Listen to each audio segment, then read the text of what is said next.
今天啊，全世界都在关注的就是上合组织啊这个峰会，习近平说了几个重要的话啊。这前几天是栗战书电视认罪啊，习近平其实到了上合峰会也是去表态的，表忠心的。什么忠心啊？这个俄罗斯卫星通讯社专门把习近平这一句话给他摘出来作为重大标题，刚刚发出来。习近平说，中国愿与俄罗斯一道使世界走上可持续发展道路。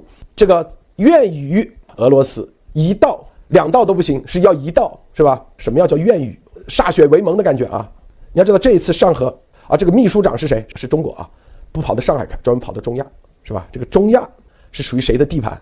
这里同时还有视频啊，很多人看完以后就觉得这个普京在那审视啊、审查，习呢在那里眼睛正眼都不敢看啊。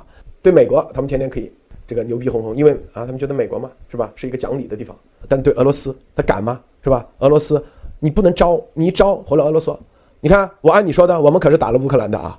你说声东击西，我就声东击西啊！乌克兰我们死了这么多人，你开的支票现在不够啊！啊，美国也被我们成功给吸引到那里，是吧？本来咱们一起说好啊，台湾你也开干，8月份到现在，你看你就软了，美国这里你还不说破，你啥意思？这是不是兴师问罪嘛？啊，你看啊，这是咱们2月12号的啊，2月12号，每一步都是按这个在走。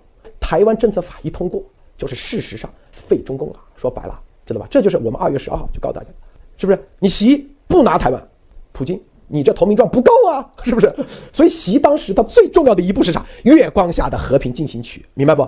两边都有的交代。拿了台湾以后，美国不制裁他，因为是内部颠覆，内部说我死活要跟中国，像洪秀柱这些人。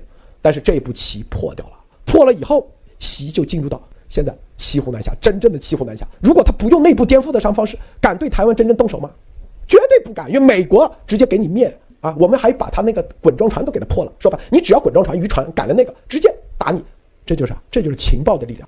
提前就咱们说破局啊，很多人说啊，路德先生说的，故意在这瞎说吧？得往回验证你就知道。2月12号咱们说的，现在是不是这个？是不是这回事？组织啊，上海合作组织，伊朗的加入，我告诉你，这就是反美组织，明确的。